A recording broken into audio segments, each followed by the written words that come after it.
Was there.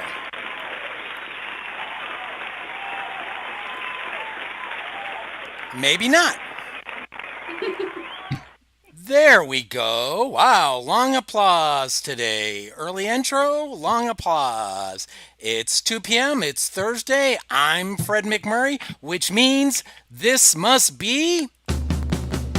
Pillars, pillars, pillars of franchising.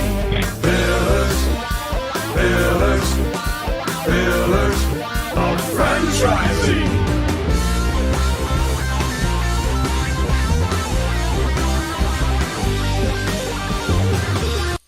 Yes, folks, I'm with my co-host, Ray Pillar and Elizabeth Denham, and our first-time womansplaining co-host, former guest.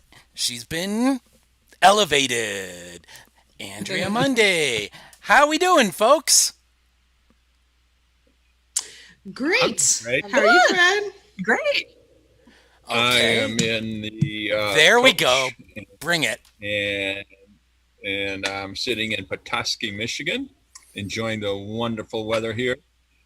In the days have been in the low 70s. At night, it's been in the mid 50s. Gorgeous weather. I mean, it's absolutely great up here. Elizabeth, where are you? What's the weather like? Since this is Pillars of Weather.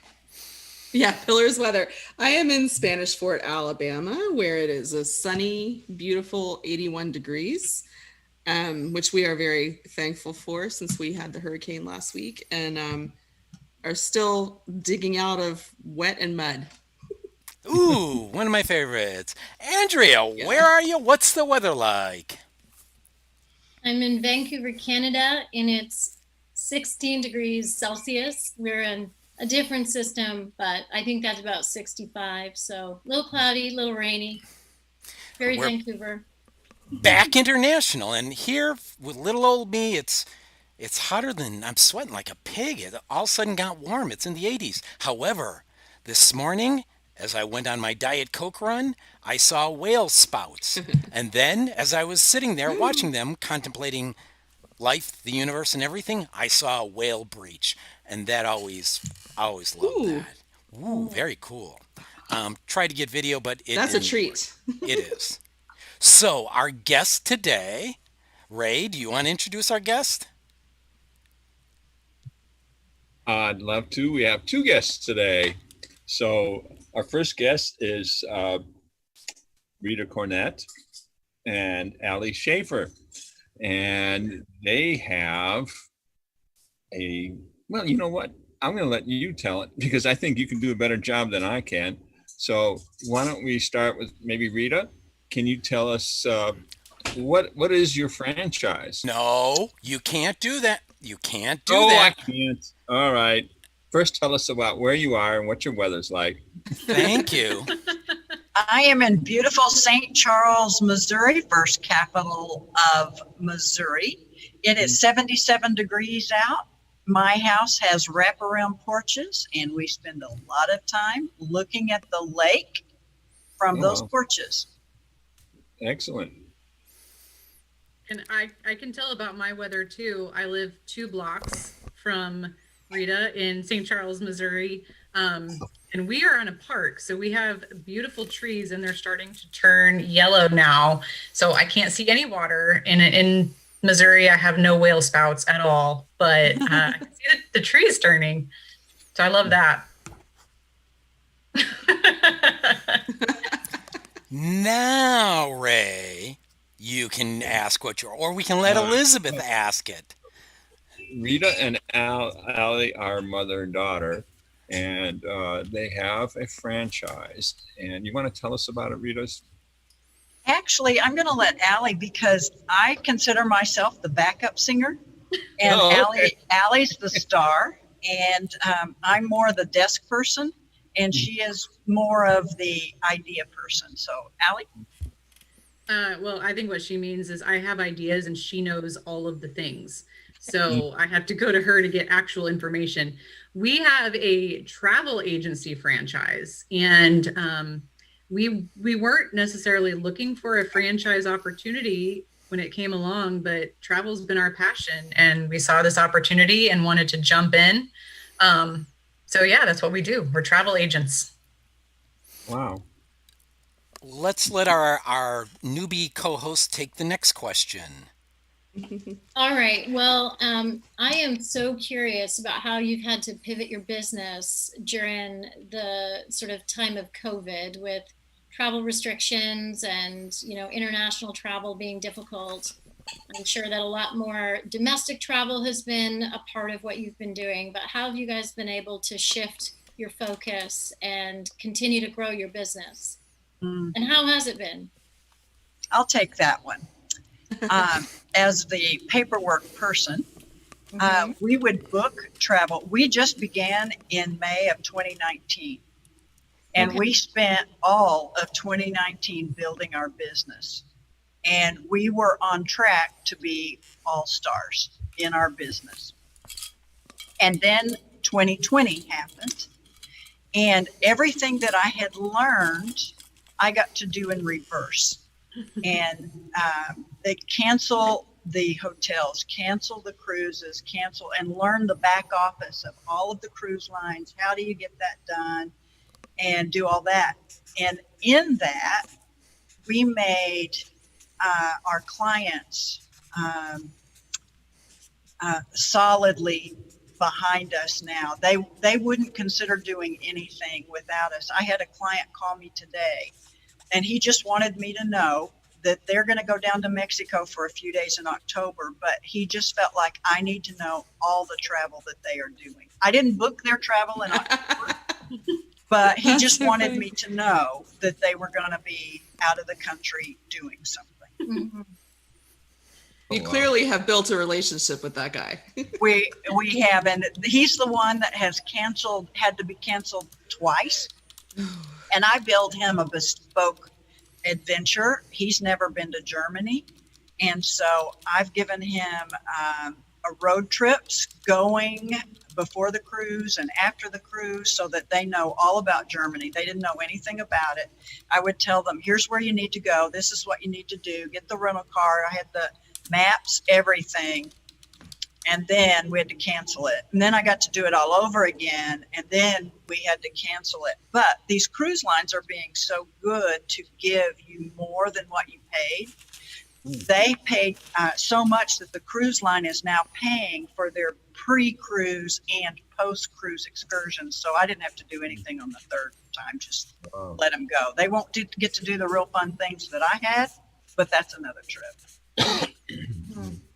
Yeah, so we learned a lot this year, as she said, building our business, learning how to market, building relationships with our vendors, and finding out who we want to do business with, what vendors we prefer to use. And then as things came through and started canceling, and also business has shifted. So in terms of your question, we had a lot more people interested in cruising last year. We had a bunch of cruises booked for this year. Several of them have rebooked for next year instead. But we have some people who've decided they don't want to cruise at all anymore. So that part has shifted. It's, I would say, probably about a third of our booked cruises don't want to cruise anytime soon. But we are seeing a lot more all-inclusive resorts. And that's, yeah, what I love about all-inclusive resorts. And there's different kinds of travel. Obviously, there's so many different kinds of travel. I love cruises and all-inclusive resorts because I'm a busy mom and I take care of all of the things every day. When I go on a trip at this stage of life, what I want to do is turn off my brain, and nobody needs me for anything. I don't need to do anything. Cruises and all-inclusive resorts are great for that. And so a lot of our cruise business has shifted to the all-inclusive resort. And what we're seeing now is it's a controlled environment.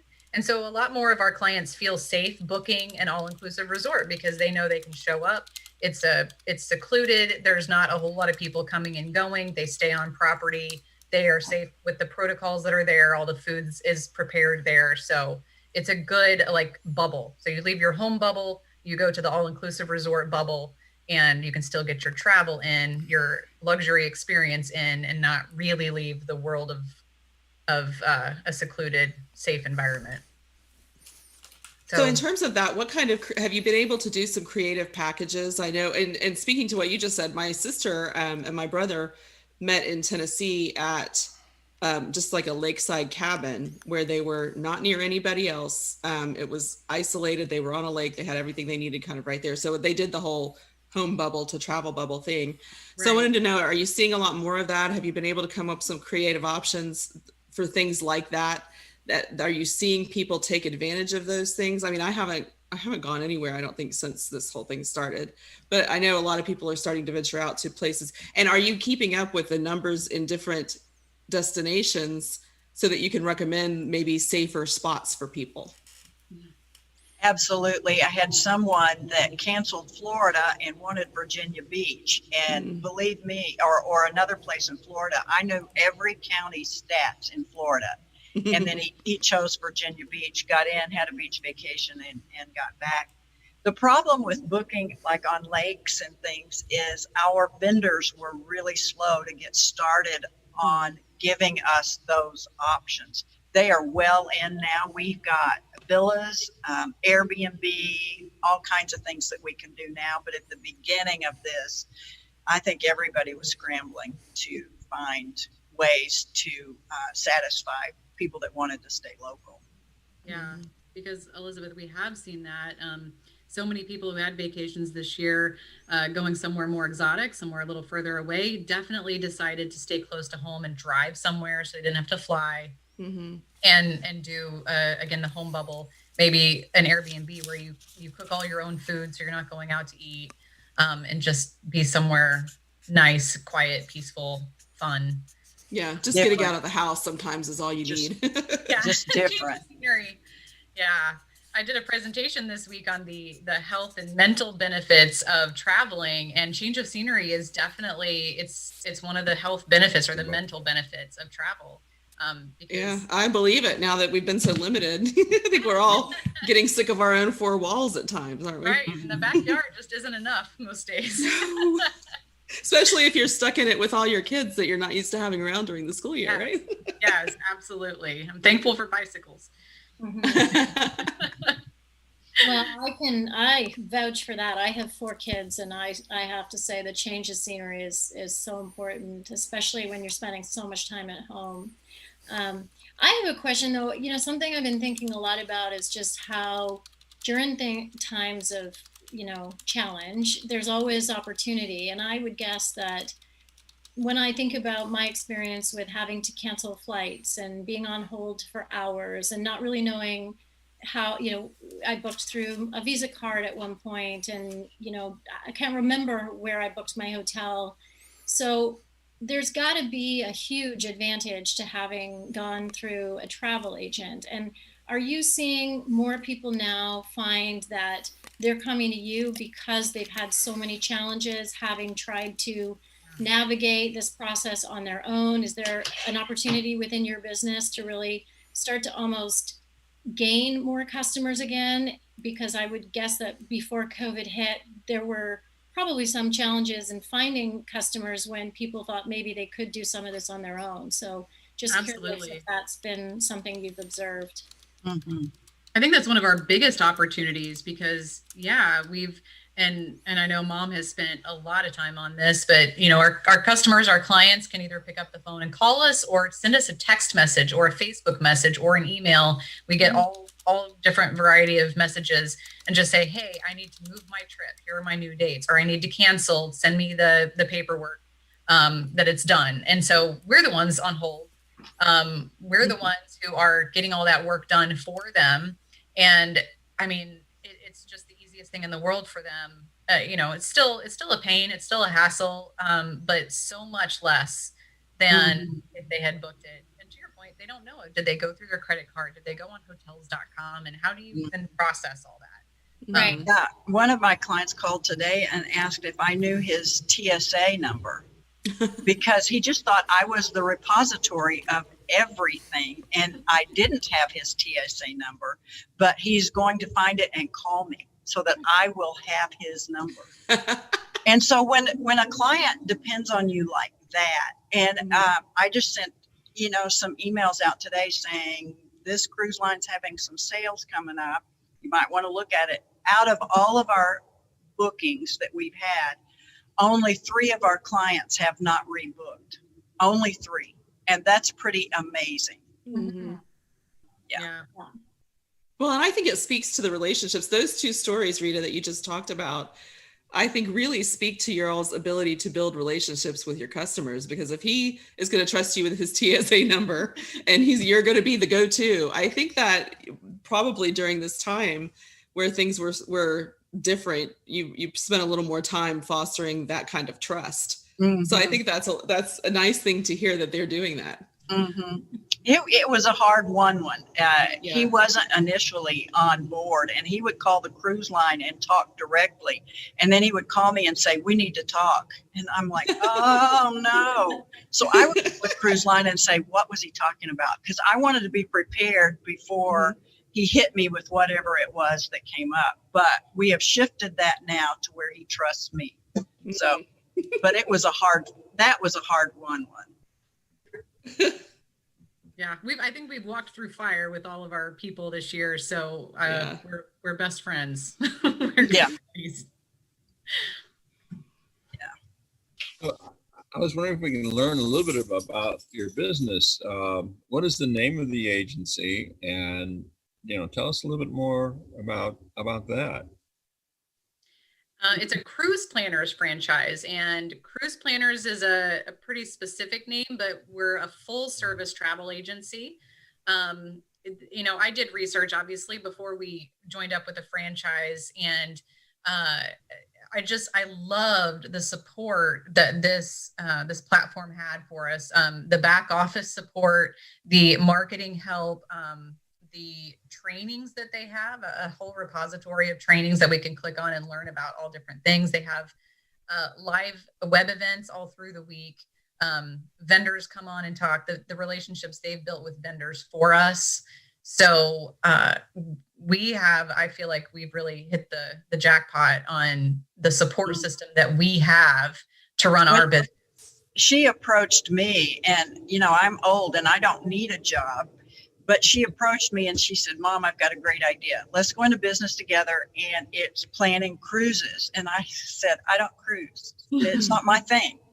And she said, just read up on it, because she is in marketing, and she saw what they did for their franchisees was worth the cost. And I love travel. And so at first, I let her do all the cruise things and I did all the land, but now we both can do both. So we do it all, but it's because of the relationships that our host agency does for us.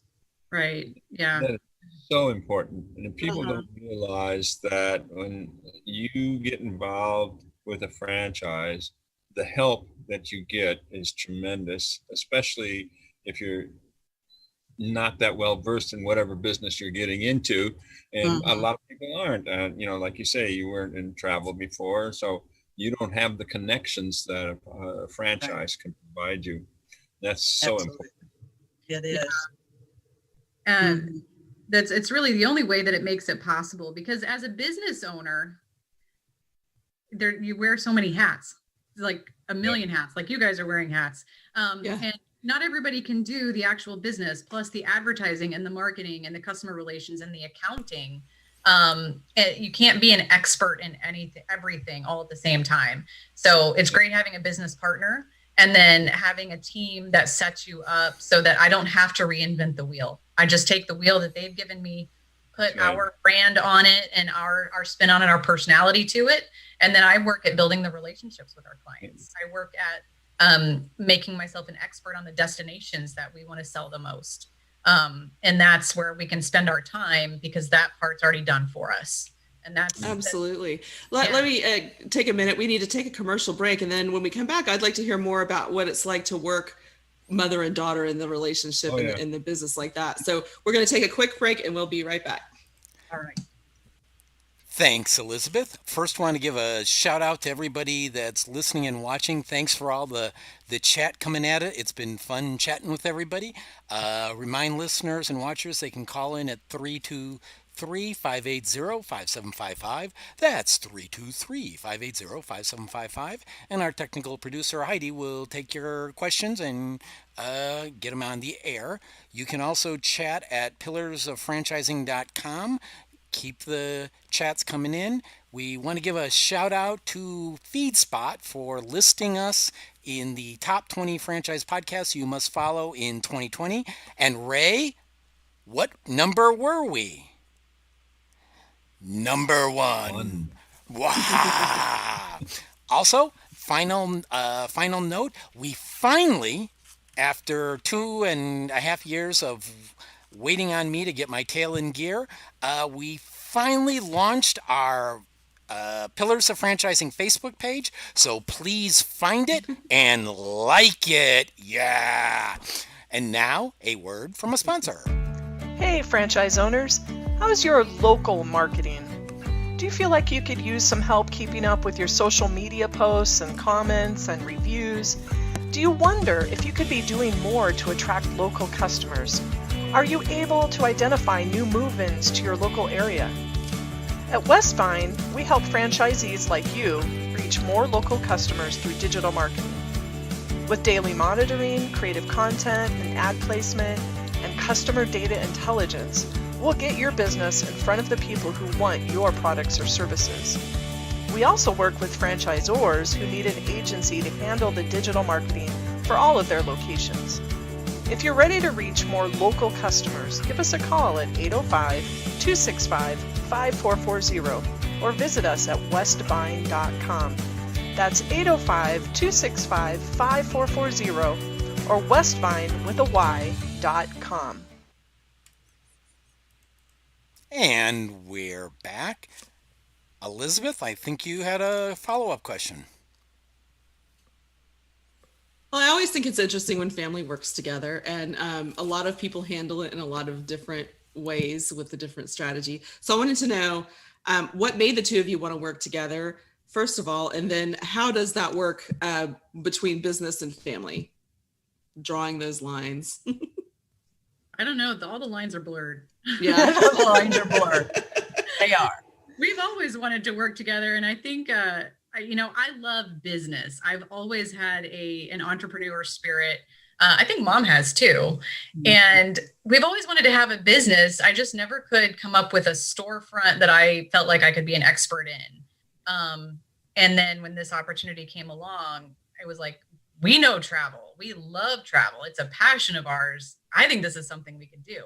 Mm-hmm. But even without always wanting to be a partner with my mom, she has got great skills I don't have. And it's fun to work together. I forgot exactly where I was going with that.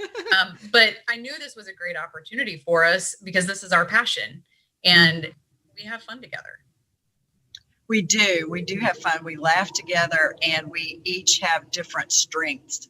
Don't let her do the bookkeeping and don't let me do the marketing because those are just, we're not ready yet to branch out that much. But she'll say, I've got a client, I'm going to book and I'm going to send you the confirmation. Can you enter it all? Yeah, that's good because that's what I love.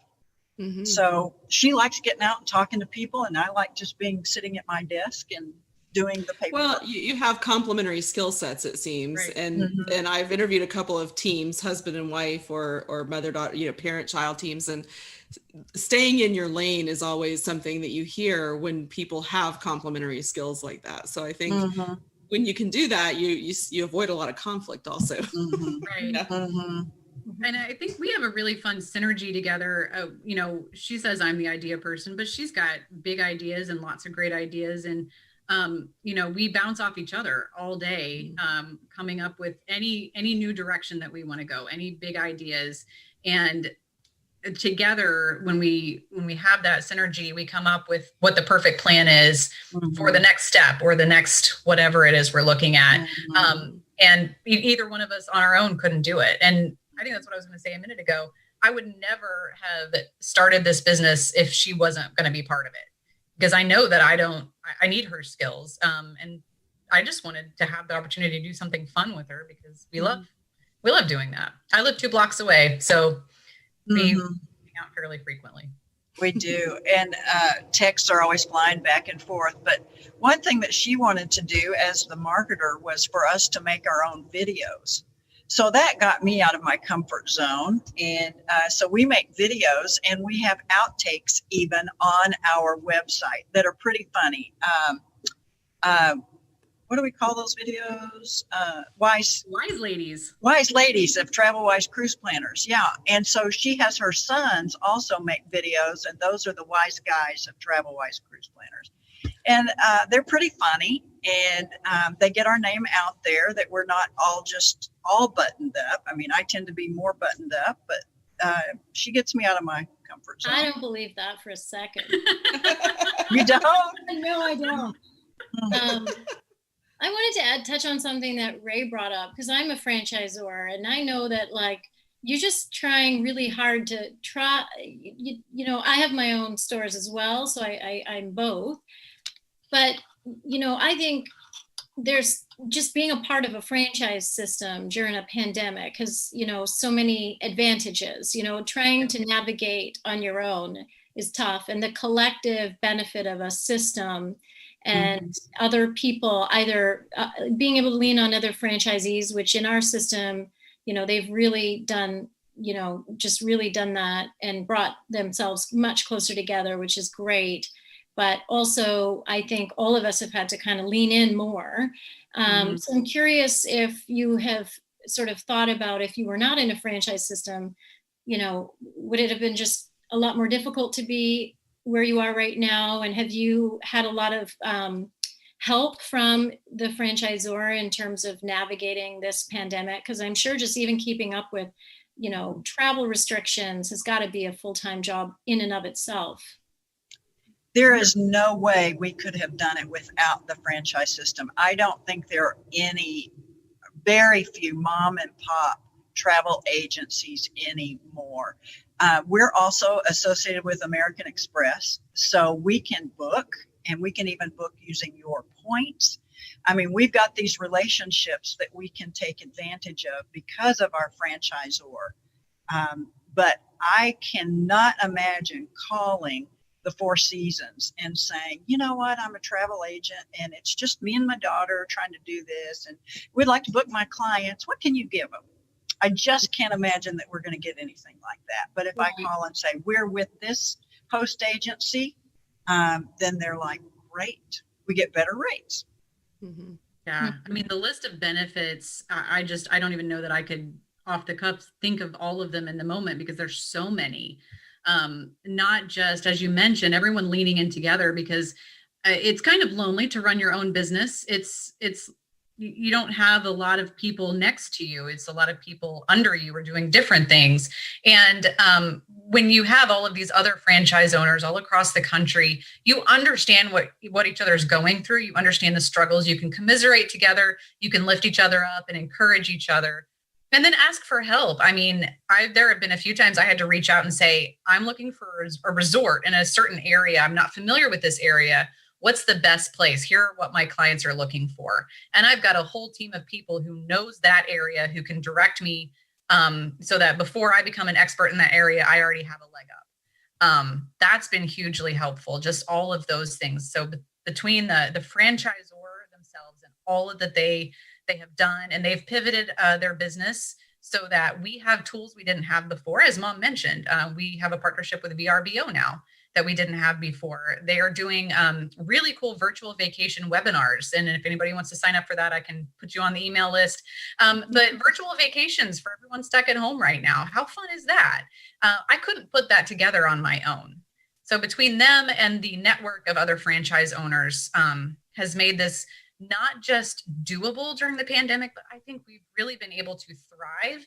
And I'm really excited about the next opportunities, because as you said, people are looking for a partner now to help them plan their trip. So I think our opportunities coming up are greater than they were before or would have been. And that really makes me excited. And even in this pandemic, I just have to be the one that says this, because I am the trumpeter. We have been in the top 5 of the new franchisees for the West Coast. I don't know, 5, 6, 7 times. Since COVID started. Yeah. Yeah. Wow. We were in the top before that too. We were. COVID. Yeah. But yeah, and I think that speaks to our passion and drive and again, the ability to take all of the tools that they've given us and use those as stepping stones, so that we can do what we do. And that's been huge. And you know what you're saying, I think is so true in any franchise system. I mean, as the franchisor, you can have the tools and give them to your franchisees, but it's a partnership, and those have to be leveraged. And it sounds like you guys have just really dug in and just worked incredibly hard. So kudos to you guys, because I mean, that's a pretty major accomplishment during a extremely tough time. So good for you guys. Well, I must say that the first few months, my own personal travel is what carried us, because I was like, I have resources now, and I can do this and do that, and so I'm booked out for the next year and a half, and had, but I'm trying everything. I'm one of everything. Mm-hmm. So do you have a brick and mortar store, or are you a storefront or anything like that? Or are you strictly virtual? We're virtual. Everything we do is virtual. I have dreams of having a storefront, not because we need a storefront, but because I want to have a meeting place so that we can host any kind of event that comes to us. And I've got ideas for that. I've got all kinds of ideas. So I want to have a storefront because I want a gathering place, but we don't need one. Everything is virtual now. Yeah. As the finance person, I keep saying, no rent. We're not paying any rent. But she's got her own ideas. And so when the time comes, I'm sure we'll have what she wants. Has the franchisor demanded that you get a storefront, or no? Well, that's good. That's good. Because a lot of times they say you've got to have your shingle out there. And but this is working great for you guys. Fantastic to be in the top 5. Wow, that's in such a short time. I think you said you were in business since May of 2019. Yeah. Is that correct?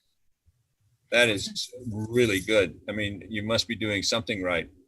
But one of the other things I wanted to bring out about franchising is now you're, as soon as you own a franchise, now you're suddenly connected to all the other franchise owners. Yeah.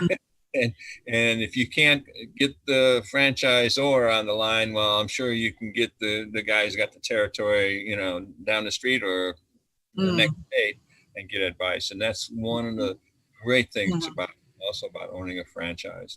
Absolutely. I think it's just a huge benefit.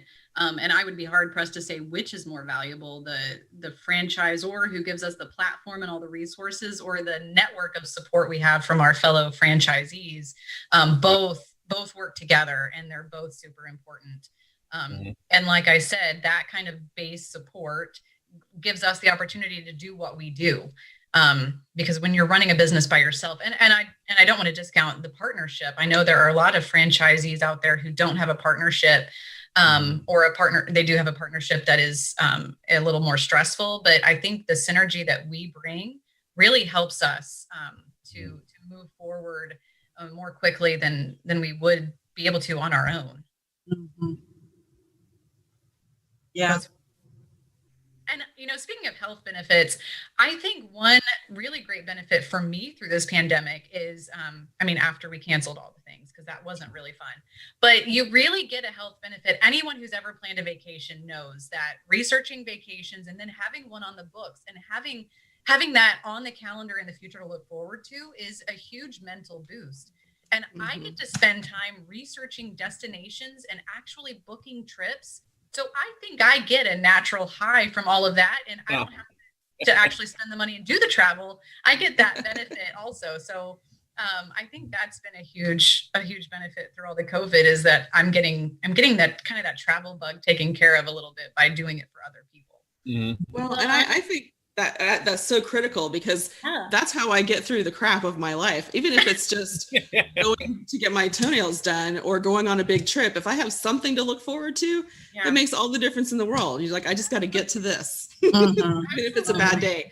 So I think that the mental impact of that, and I think that's one reason COVID has been so impactful, because so many of the things we look forward to are not happening right now. Right. So Right. hopefully the future, though, you book into the future. So maybe that's going to start giving people that little element of hope again. Yeah. Well, I'm feeling unfulfilled. So I want to know, where is the next, like I've heard about Tulum and I know Bali is, both of those places seem to be very they've kind of exploded. And now people feel that I know they're still amazing and beautiful, but to some extent, you may not have that same experience that people had when they first felt like they were discovering these plays. So what's the next undiscovered place that, we need to know about? I want the inside scoop from the expert. Right. Well, I think one of the hot ones that's been bandied about, I know, Mom, you can go ahead and say it. I know, because you want to be there real bad. Are you talking about Antarctica? Oh, no, that's mine. I was talking about Croatia. Oh, yeah. As far as Europe, Croatia is the next place. And we've got to get there, scope it out for everybody, because it is hot. It is as good as Italy on the other side of the Adriatic Sea, but it's less expensive. Well, I don't mind going and letting you know how. Do it.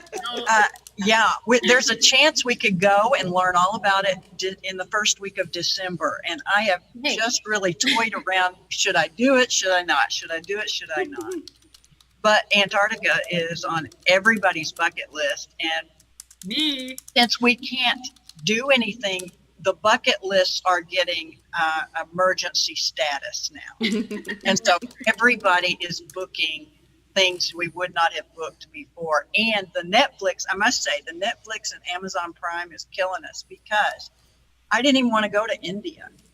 Watch 2 or 3 shows on India, and all of a sudden we got a trip booked. And so the world has opened up for us because of COVID and watching it, and now everybody wants to go. Well, I think people realize time is short. You never know when the world is going to shut down and you're going to lose your opportunity. Right. A little taste of that, I went to Cuba last year, and nobody knew how long that was going to be open. Is it indefinite? Is it for a short time? And it wasn't that long after I was there that it did get kind of shut down again for us. So I'm super thankful I had that opportunity, but all of that between COVID and the, on a small scale, the Cuba thing, it reminds us all that you never know what's around the corner. Go do the big things you want to do. Absolutely. Yeah. So that's such a great point. Mm-hmm. Yeah, do it now. Items on your list, just plan them, do it, do what it takes. All right, so you went to Cuba last year. You might as well spend it on something amazing like that. Yeah. You went to Cuba last year. How were the cigars? And did you bring any back? I did not personally smoke any, but I did bring a bunch back. I'm not really a cigar smoker, but I did bring back gifts for several people, and I have not followed up to see if they smoked them. They probably kept them as souvenirs. I'm not sure. But what a waste. It was a pretty cool experience. I bet. Yeah. What a waste. The old cars, the colors, my husband is an architect, and he looks at every city and just sees the potential and the history all in one. And it's really fun to walk through a city with him, because he just gets over the moon excited about buildings. Old buildings. So all the cars are dated back in the 60s, right? 50s. Yeah. We got to ride around in one. Apparently, one of the most lucrative jobs you can have there, and probably more lucrative when Cuba's open to America, is to be an old car taxi driver. That's where the money is. So we were on a cruise ship, and it stopped in Cuba for a day, and we had our cabin was on the very front of the ship, and so we were basically sitting in Havana on our deck, watching the old cars parade by. I've got zillions of pictures taken from my deck on the cruise ship of the city and the cars going by, all kinds of really cool things. It's a snapshot in history, that's for sure. Yeah. Well, where do you want to go? I'm always asking people that I find, do you want to cruise again? And I get varied answers, but where is it that you want to go? Well, I've actually never been on a cruise, so that's something that I've never done. It's odd that I've not done it living right on the route to Alaska. I actually did talk a little bit about it, earlier this year, thinking it was something I'd want to do, and then this all came about. India's always been of great interest to me. My background is in fine arts, so really interested just in the architecture that you were speaking about.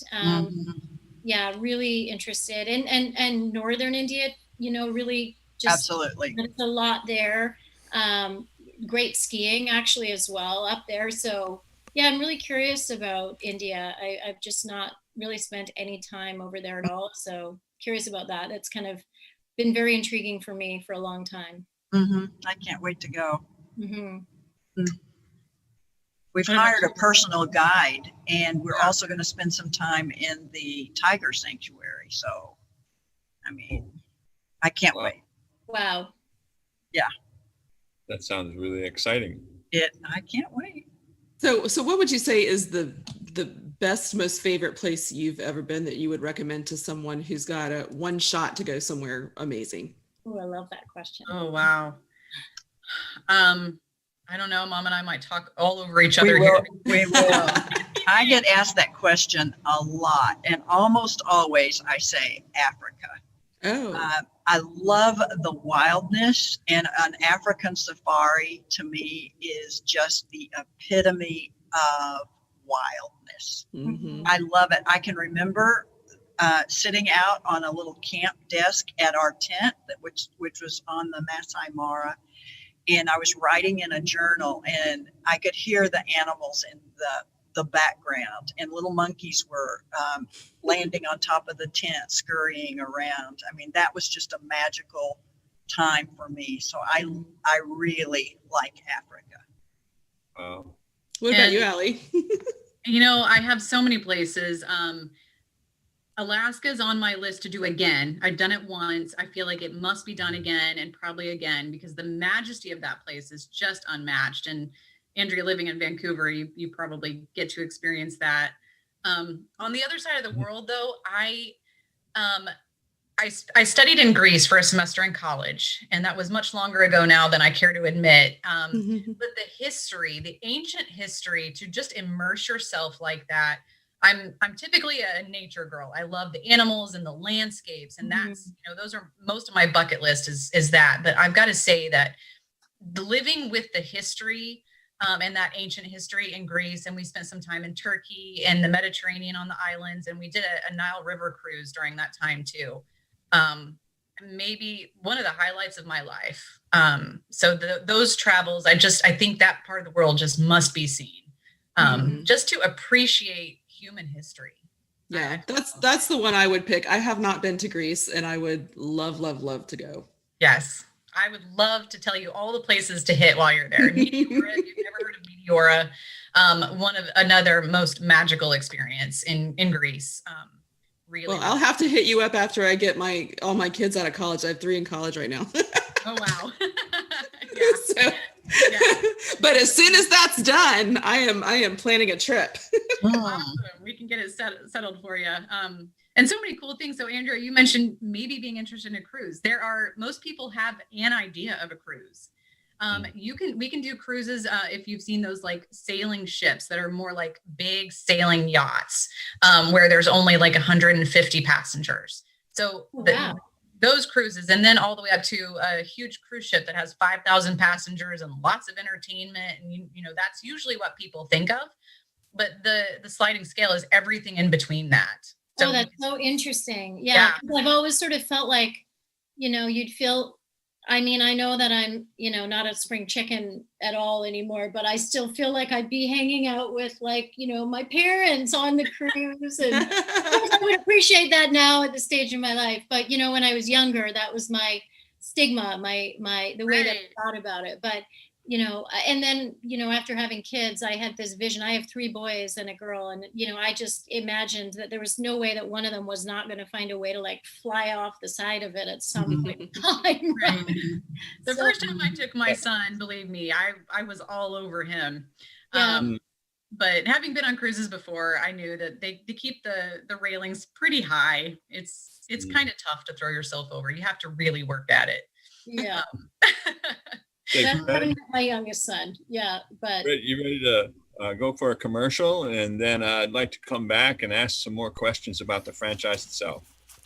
Well, Ray, I think we can accommodate you, and I really want to thank all of our watchers today. The folks on Twitch especially have been really chatting at me, and it's been great fun. And now a word from another sponsor. The Franchise Woman is a bi-monthly digital magazine that empowers women as they navigate the franchising industry by providing relevant news, tools, advice, and inspiration.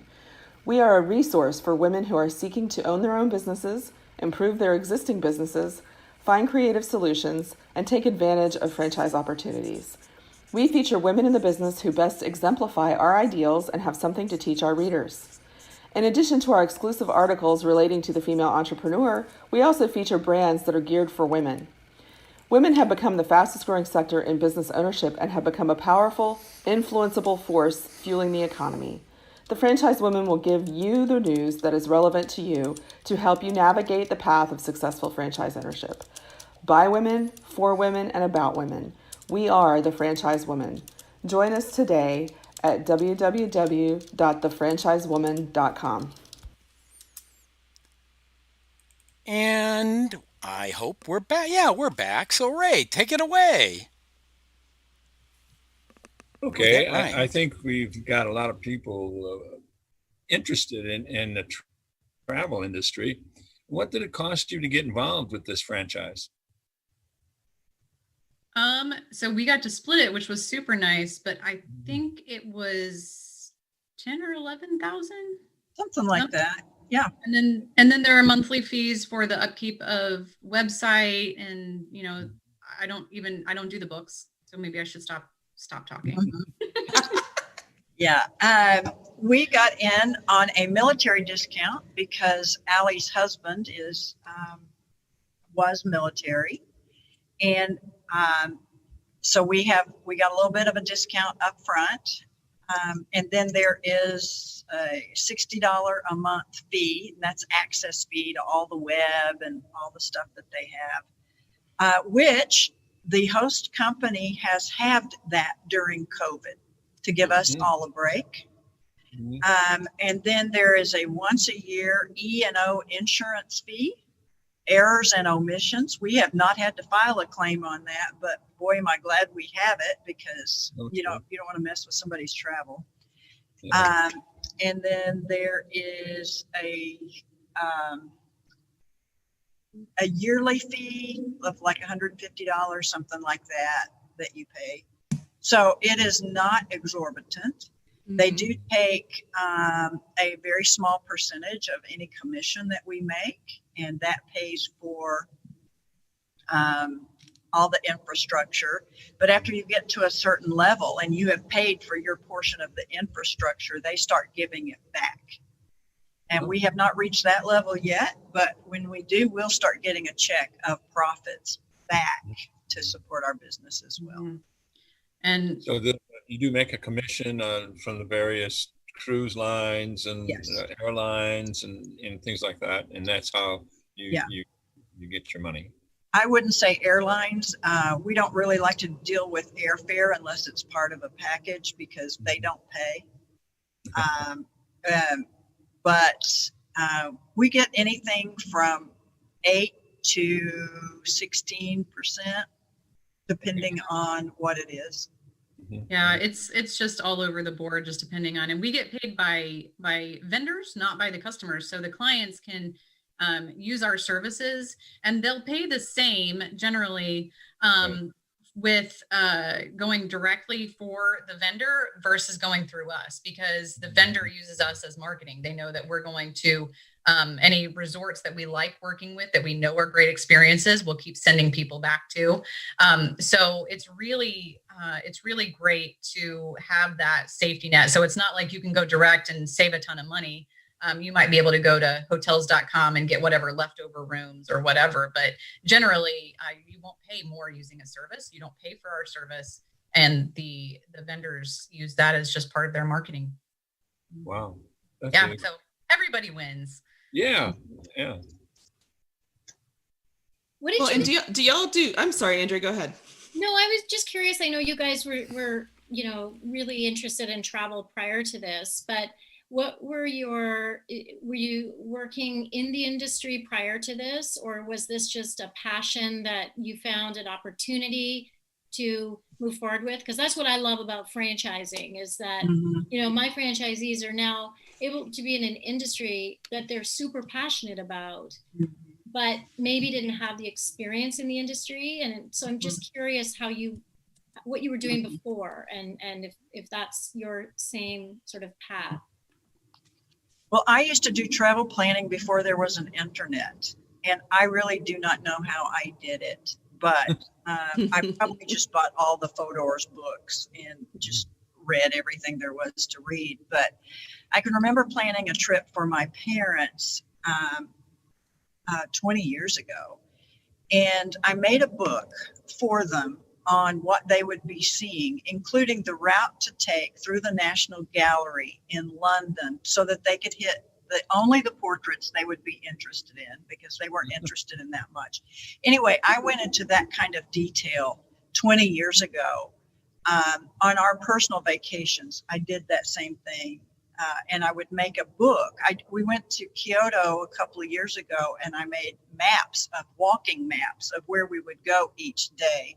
So I've been doing it for years and years. Right. And I work in a corporate job, which has been great. I've learned so much about business, and I really I think that's, I bring my love of business to this. Travel's always been a passion. And, to be able to marry my love of business and sales and marketing to travel and have an opportunity to work with my mom. I saw the opportunity and couldn't pass it up, but we weren't necessarily looking for it. Mm-hmm. So it's time for Fred to ask the rabbit hole question. I don't know what a rabbit hole question is. Hold on to your hat. Yeah, hang on. Maybe I should put on a hat. Yeah. Strap in. She's ready. This is going to be a good one. So, normally, lately, I've been doing the UFO and alien invasion, but today we're gonna change it up, and we're gonna go with the pandemic. So there are some theorists out there, conspiracy theorists, that says that the COVID-19 pandemic is the precursor to the plague that will launch the zombie apocalypse. Now, if they're correct and the zombie apocalypse is imminent, then how will you determine what are the best vacation spots for zombies? Roswell, New Mexico, probably they're already familiar with, right? Yeah, well, zombies don't like space aliens. So, yeah, no Roswell. They're going to do their own thing. Okay. I'm not real familiar with zombies. That means it falls to you, Ali. What's that? That means it falls to you to answer the question. I'm trying to think through this target audience. They like wide open spaces, probably. So maybe a cruise ship is not a great idea. So give them something wide open to explore. I'm thinking something more wild, stay away from cities. Let's do something wild. Give them a big, broad range. I love cool places like Galapagos, but an island again to contain. So let's find something wide open for them. Some kind of wilderness areas. I think there's some great wildernesses all over the world. So whatever their taste, mountains, beaches, lakes, we can probably find great spots for them. All right. Any of those. So, as a follow-up question, is there any special protective gear you will need to deal with in dealing with zombies? I'm not really familiar with zombies. I don't know what they do. They eat people.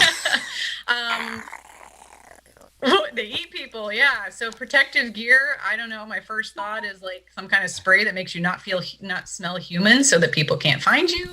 I don't know. That's my first line of defense. I'll make it for you. What's that? I'll make it for you. It's going. Oh, perfect. I can feel a new partnership coming on. We've got this. Wide open spaces, some human masking scent sprays. And then, then maybe there's a clothing line, but I feel like if you've gotten that far, you're done. So I think the protective equipment has to start really far out. So I'm going to go with that. I'm fine with that. And you got Andrea just stuck the assist in there. Awesome. Ray, that takes you to our last question, doesn't it? Yes.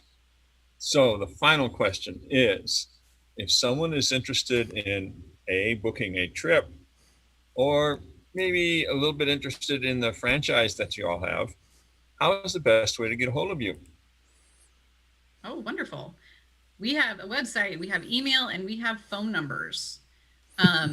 Our email addresses are our first name dot last name at cruiseplanners.com.